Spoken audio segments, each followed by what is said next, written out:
Good morning and welcome back to the Union Podcast. This is episode 16. Yes, 16 episodes of the Union Podcast, your weekly dose of news, politics, policy, advocacy, polling in education from the perspective of parents and educators. I'm Curtis Valentine here.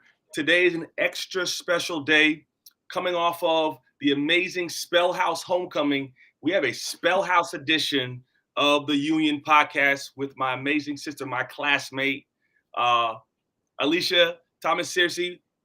So glad to invite you to the pod. Welcome. Thank you, brother. It is good to be on. I'm excited. And congratulations on this podcast. Thank you so much. Congratulations to you. We've been trying to get you on a pod for a while now, but you've been really busy for good reasons. Yes. Not only personally, but also what's happening in this country. And so for us, we'll talk a little bit about this government shutdown. I'm here in the DMV area, and we're understanding how this is impacting the country. But what you're doing is just as important. A lot of work that you started was really prior to the shutdown, but incredibly important. So I wanted to bring you on to really highlight one, what you're doing right now, Mhm. why you're doing it now, and why what you're doing is so different from what we've ever seen before. And so right now you are the founder and CEO of the Center for Strong Public Schools. What is the center, and why did you decide to start that right now? Yes. So thank you again for having me. I'm excited to talk about this. So, for those who don't know, I'm a former state legislator. I served in the Georgia House of Representatives for 12 years, 6 terms, and spent most of that time working on education reform. If we still use that word, I don't know. And Curtis, as you know, that work can be very lonely when you are a Democrat or center left person working on ed reform and wanting to do things differently in education. And during my tenure, I felt lonely a lot. I didn't have a place where I could go to get policy support, and particularly from organizations that were aligned with my values. I also didn't have political support. So as I was making very tough decisions, and it took a lot of courage to do it, I didn't always have the political support, i.e., the campaign funds, the campaign strategy. And so the Center for Strong Public Schools and Center for Strong Public Schools Action Fund, so C3 and C4, is my way of doing things for others that the things that weren't done for me. And so it's a home for elected officials. You are a former elected. You understand what it's like to want a family, a community, a people who group of people who understand your values, why you're trying to do something, understanding that on the center left, we have to do more than just protect public education. That's important, but we also need to reimagine what it looks like. We also need to advocate for a real agenda of what we want versus what we don't want. And so that's what the Center for Strong Public Schools is all about. So we have a network of elected officials. We're working in 5 states. We're 3 months old, but we're already working in 5 states: Georgia, Alabama, Tennessee, Texas, and DC. And we've got offices in Texas and DC in particular. I'm in Atlanta, and we're doing, I would say, God's work, making sure that elected officials have the policy they need to change public education, and the political support to get and stay elected. And so right now we're in a very interesting time when it comes to the administration and the response to how to reform education in this country. And in the title of your organization, you have the word public schools. It's not private schools and it's not all schools.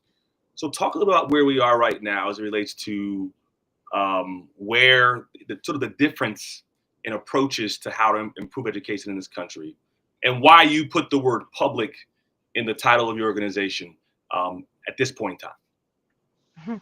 It's an interesting question. So I wanted to be very clear that this is about public education, right? The vast majority of our kids, particularly Black and Brown kids, low income kids, are going to attend America's public schools. And I think we need to reinstate, reimagine, reinforce our dedication, our commitment to public schools. I think in these political times right now, there's a big push to privatize education, to send public funds to private schools. And while as a parent, I think parents ought to be able to choose whatever school they want that best meets the needs of our kids. But when it comes to public funds, public dollars, our public commitment to our kids, we have to put efforts towards making sure our public schools work. And we're not doing that enough. I get frustrated, Curtis, when I see polling, and we just did one here in Georgia, to ask voters, like, what are your top issues?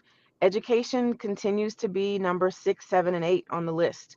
And for me, and you know this too, like, I live and breathe education. For me, there's nothing more important than making sure our kids have a high quality public education. And so I want to make education, and particularly public education, like the top 3 issues for voters, for Americans. You look at other countries, and I travel a lot.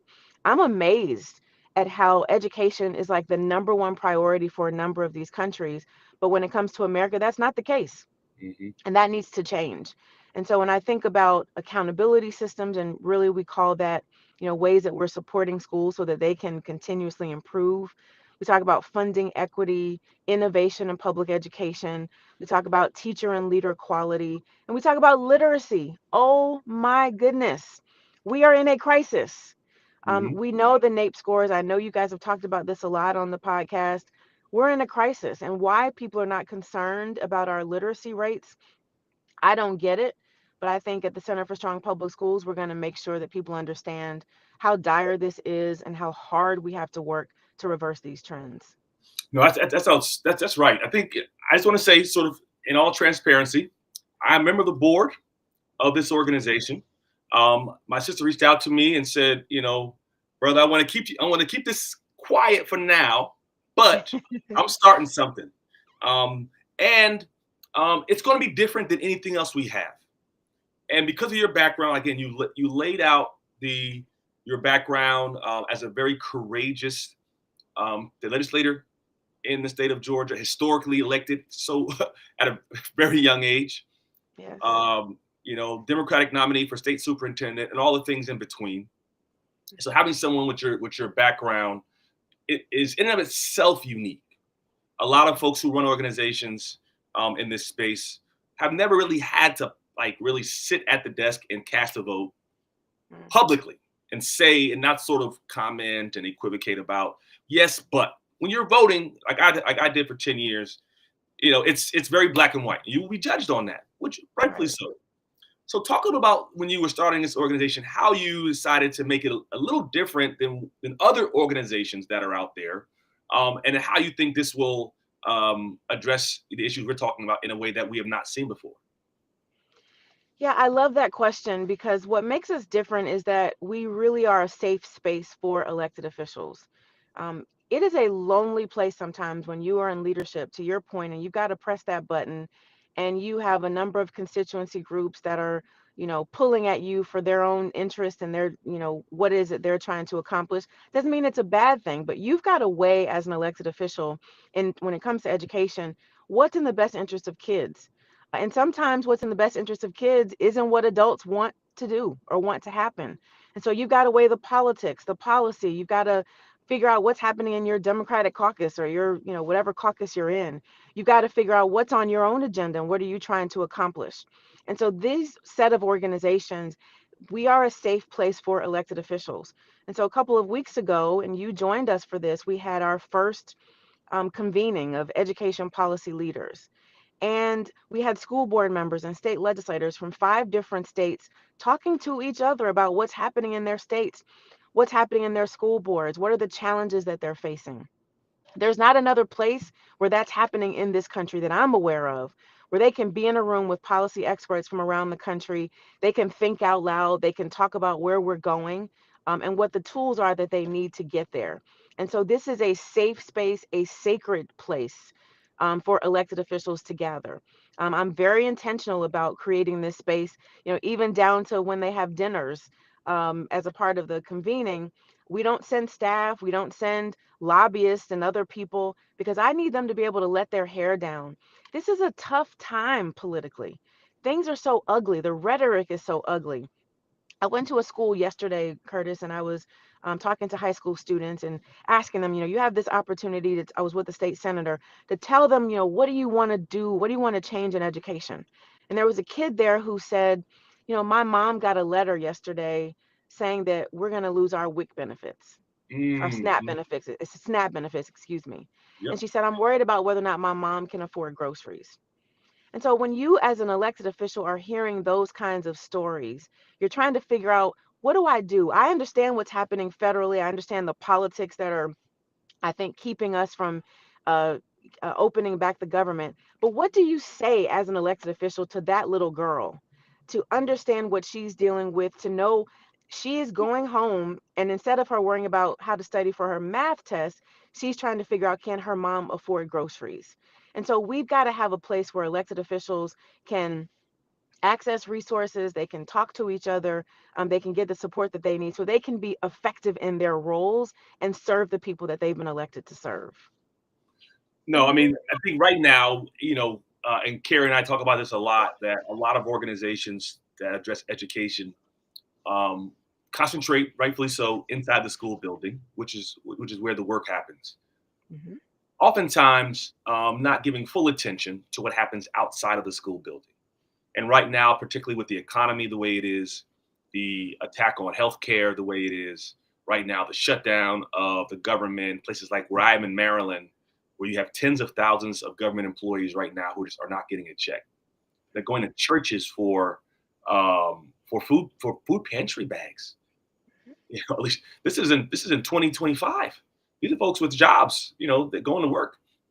And so Yes. we're I think uh, COVID sort of exposed a little bit this to us that what happens outside of the school building affects what's inside of the school building. But you brought that up, and I think you mentioned also that I highlight on literacy is incredibly important. A couple more questions before we let you go. When it comes to this again, this debate around public or private education, the term that comes up oftentimes is accountability. Like, all right, Hmm. private schools, if you like it, I love it. But where is the accountability? Now, at the same time, people are saying, where's the accountability for traditional public schools or public charter schools? Talk a little bit about sort of the organization and its approach to holding public schools accountable for public education as well. Mm. So when you want to get me fired up, talk about accountability. Uh, and the reason for that is I've just been blown away. I live in Georgia, and so I follow a lot of what's happening. Obviously, I used to serve, so I pay a lot of attention. And so the example that I give is our state board of education, which is appointed by the governor, decided a couple of years ago that they would lower the cut scores for reading and what is considered proficient. And so, literally, Curtis, the year before, there were 10,000 students who were considered not proficient in reading. But because they changed the cut score, all of a sudden those 10,000 students were proficient. And so for me, accountability is we can't lie to children and to parents and to teachers about how students are actually performing. Accountability means tell us how they're actually performing, who's teaching them, who needs the support so that they can increase those scores. And if teachers need additional support, let's get those resources in. We also need to know how classes, how schools, how districts, how states are performing. But if you don't have the right information, there's no way for us to know that. I think accountability is about continuous improvement. It's about, what's the information that I have? How am I going to use that to get kids what they need to close those gaps? And we've gotten to a place, I think, in this country on both sides of the aisle. We're seeing Republicans and Democrats do this, where they want to water down the standards, they want to lower cut scores. It's almost if we're comfortable with lying about Mm, how students are performing, because we mm, don't want to look at ourselves in the mirror and say, we are failing our kids. And so I think the role of elected officials here is to say, we want to codify what our expectations are. We want cut scores to be high. We want to make sure that we have the right assessments in place, that we are using the right curriculum, and that the standards are the right standards. And we're just not having those conversations because we're too busy feeling sorry for ourselves that our kids aren't doing well. The last thing that I'll say about that is I'm frustrated because our graduation rates in Georgia, districts have been boasting they're reaching 80 and 90%. But if only 26% of those kids are reading above a ninth grade proficiency level, does it really matter that they're graduating? Because what are they going to do when they get to college and they need remediation? If they're going to college, what are the other kids, right, who are graduating? Where are they going with subpar skills in order to really go into adulthood and be prepared for any career or college? And so I think we've got to start telling the truth, the hard truth about where we actually are, and then just do something about it. No, I'm fired up too. It's early in the morning on a Friday, but you see what the energy is.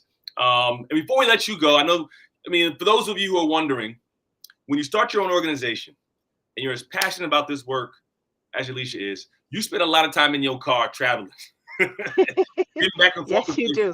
So we're so grateful that you took time out on your way to another meeting to address the issues we're talking about to join us today. One last question, what can people do who are watching to help you? Those they want to get involved, they hear what you're saying, they're passionate about it, much as you are, they trust your organization, they trust your experience. How can people get involved with the Center for Strong Public Schools? Love that question. So, first and foremost, if you have elected officials, center left, who are champions for public education and they need to be connected, send them our way. Even if they're not in the 5 states that we currently work in, we want to be their home, the place where they can go to get policy support and political support. I never want an elected official who's doing this work, who's standing up for kids, to feel alone again. And so have them reach out to us. We want to connect with them. We want to support them. Of course, we would love to have some support financially. And so go to our website. We are strongschoolsnow.org. That's our C3. Strongschoolsaction.org is our C4. Of course, we're always looking for resources. We're also looking for partnerships. If you're doing policy work that we need to know about, best practices in those areas that we talked about, reach out to us. We want to make sure our elected officials have access to the best policy resources in this country. And so we want to connect with you. We want to connect with them. And then, of course, follow us on social media. We are on Facebook. We're on X. We're on Instagram. Strong Schools Action. Stay in touch. Stay connected with us and help us do this work to reimagine what public education can be for all of our kids. Thank you so much. I'm so proud of you, all the work that you're doing. Won't hold Thank you. you. One last thing. Name your target states again one more time for those who missed that. We're in Georgia, Alabama, Tennessee, Texas, and Washington, D.C. There you go, folks. You got your marching orders. People want to get involved. Here's a way to do that. You're sitting at home. You're frustrated about what's happening in this country. Here's a way to get involved right now. Thank you so much, my sister. You got somewhere to go. Thank you. Good luck with your meeting, and we'll talk soon. Thank you. I appreciate all of your support, Curtis. Take care. Have a good one. There you go. Alicia Thomas Searcy, CEO, founder, Center for Strong Public Schools there. But guess what? We got a lot more news here happening in this country on education. This week alone, you all finding out layoffs at the Department of Education, again, during a shutdown, particularly in the Office of Special Education Programs. Not only do we have layoffs, now we have the administration saying that the agency will be moved to the Department of Health and Human Services under the leadership of Robert F. Kennedy III. So here we go, people. We have to pay attention to what's happening in this country, particularly to our students who need the help the most.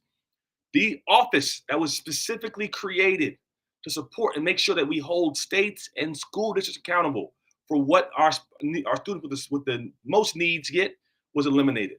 At the same time, if and when it comes back, it will be under the leadership of Robert F. Kennedy III and the Department of Health and Human Services. We will have to keep tracking this, one we'll be watching in future episodes.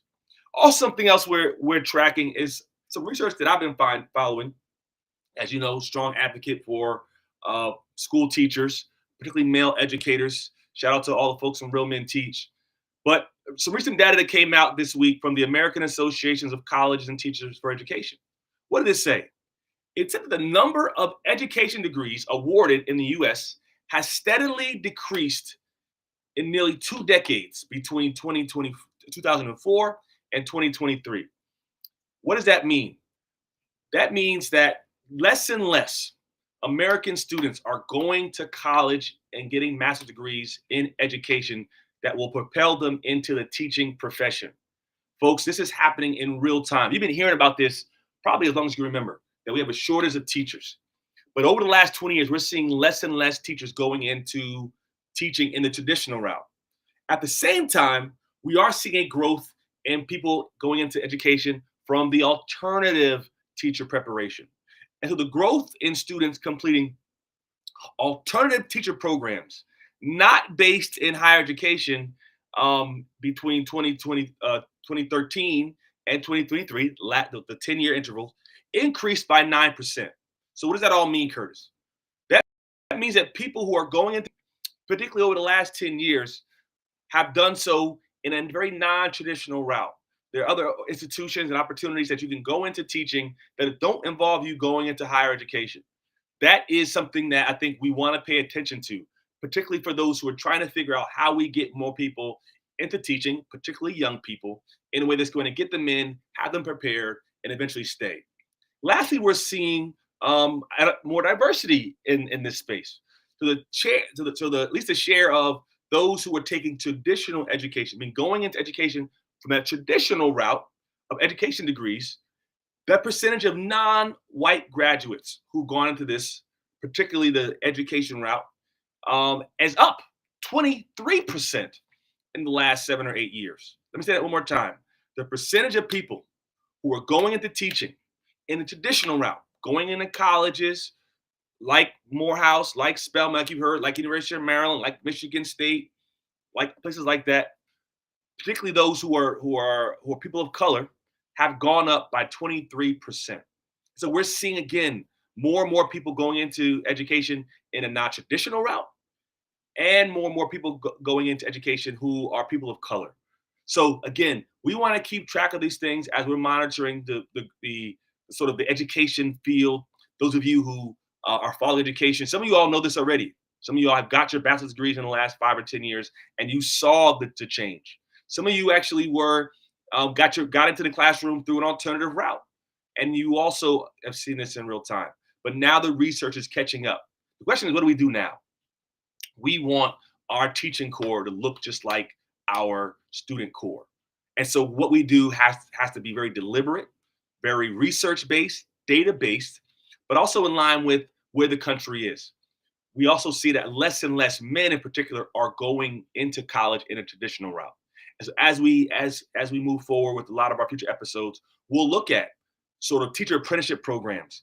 What are states doing to get particularly young men and young people in general into teaching in ways that are non-traditional, but are going to keep them in based off of sort of where we are in this state of the country. I was so excited to have my sister on the show today, Alicia Thomas Searcy from the Center for Toronto Public Schools, talk about what they're doing to improve education. She was a great co-host today with us. We'll be back next week with my sister, Carrie Rodriguez, my co-host for the Union Podcast. She's on travel right now, doing what Alicia's doing, out there doing the work, traveling, getting into those rooms where the work happens, and challenging and raising awareness about what's going on in this country around public education. So I'm here really just trying to highlight what's happening and give support to those who are doing the same work. Again, Curtis Valentine, the Union Podcast. We will see you next week, same place, same time, for more news, politics, policy, advocacy, polling in public education. Thank you much for joining us today. Like, share, comment, let people know that the Union Podcast is where you come to get the most updated information on education.